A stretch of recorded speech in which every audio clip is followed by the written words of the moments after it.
Shalom bien-aimés, bienvenue à ce second cours de technique de chant intitulé Les caractéristiques et les classifications de la voix. Je suis Jean-Christ, formateur à Shada Academy. Dans le cours précédent, nous avons vu notre corps comme un instrument de musique et nous avons vu qu'il s'apparente à un instrument à vent. Nous avons également vu les trois mécanismes qui produisent la voix, appelés les 3 C. Notre corps, avec les poumons, le thorax, les muscles fessiers, les muscles abdominaux, qui sont la source d'air. Le conduit vocal, avec le larynx, le pharynx, qui sert de mécanisme amplifiant de la voix. Et les cordes vocales, qui servent de mécanismes vibrants, qui produisent la voix. Ensuite, nous avons également vu notre corps comme source de résonance sur la voix. Et nous avons vu 3 résonateurs. La bouche, qui fait office de résonateur buccal pour une voix normale. Le larynx, qui fait office de résonateur laryngé pour des voix graves, des notes graves. Et enfin, le nez, qui fait office de résonateur nasal pour des notes aiguës. Et le vocaliste, le chantre, qui sait combiner l'utilisation de ces résonateurs, fait un bon usage de sa voix pour la gloire de Dieu.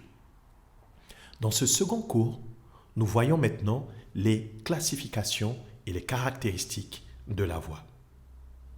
Pour parler des caractéristiques de la voix, l'on en décèle 3 principales.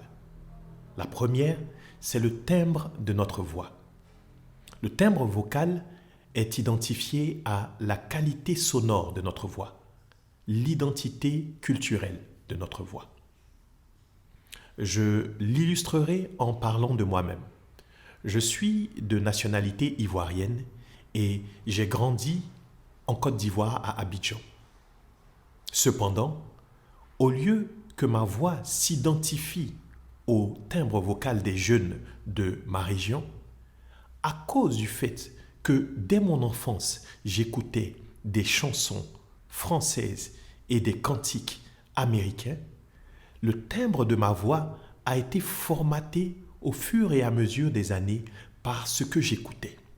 Si bien qu'aujourd'hui, je ne chante pas vraiment comme un natif ivoirien, mais j'ai une tendance à chanter comme un jeune Français et parfois j'arrive à exécuter certains cantiques comme un jeune Américain.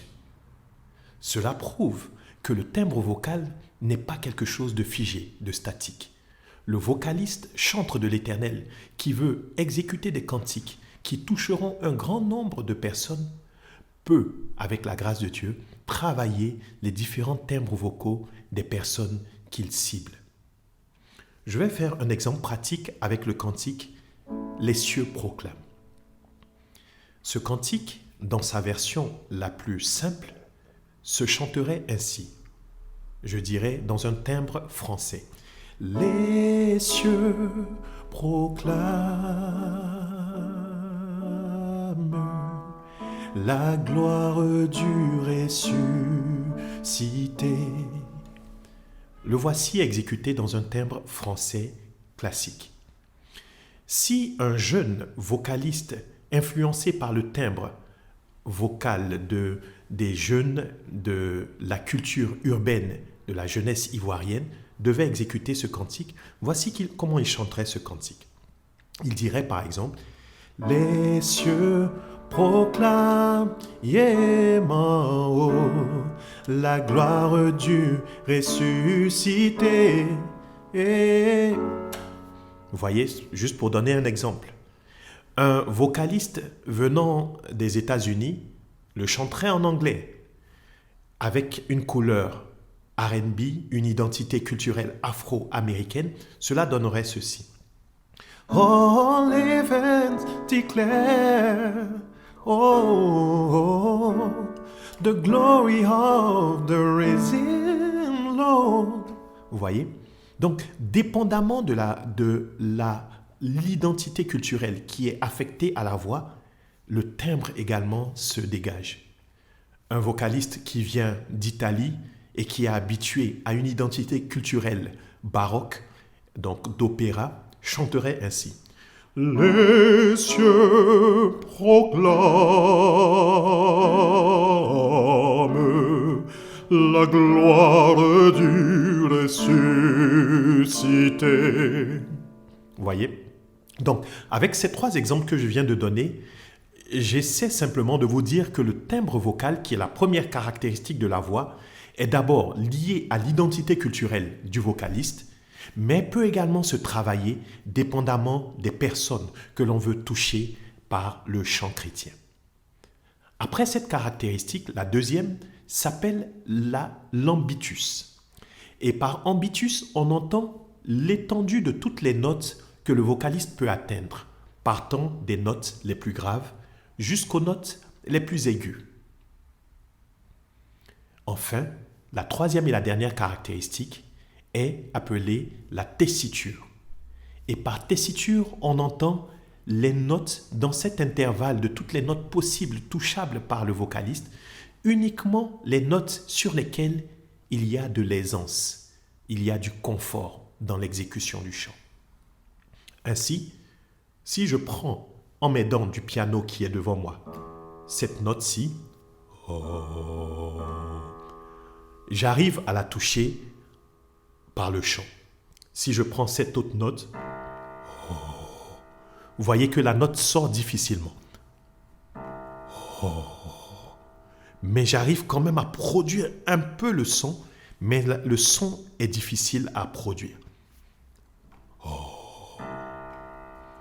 Si je fais cette autre note, j'arrive à la produire en utilisant la voix de tête. Si j'utilise cette autre note, en utilisant également la voix de tête, j'arrive à la toucher. Si j'utilise cette autre note, vous voyez que je n'arrive plus à la toucher. Donc, cette note ne fait pas partie de mon ambitus. Je reviens juste un peu en arrière, en descendant pour approcher les notes un peu plus graves. Vous voyez, je commence à toucher un peu la note, mais le son est difficile à produire. Alors, je reviens sur la note de tout à l'heure. Et cette note, donc, constitue ma note la plus aiguë dans mon ambitus. Et cette note-ci, ma note la plus grave dans mon ambitus. Cependant, pour ces 2 notes, je ne suis pas à l'aise, je ne suis pas dans le confort. Aussi, je vais progresser. Et dès que je commence à avoir une note sur laquelle je commence à avoir de l'aisance, là commence ma tessiture. Et ainsi de suite jusqu'à...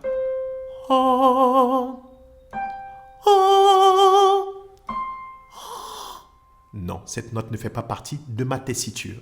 Alors, je m'arrête sur cette note et je dirais que cette note est ma note la plus aiguë dans ma tessiture. Donc, en partant de cette note-ci, ma note la plus grave, et cette note, ma note la plus aiguë, je définis ma tessiture. Et cette troisième caractéristique, qui est la tessiture, va nous introduire sur les familles des voix, car c'est en fonction des notes sur lesquelles l'on est à l'aise que l'on définit une famille vocale à laquelle on appartient. Ce que nous verrons dans la section suivante.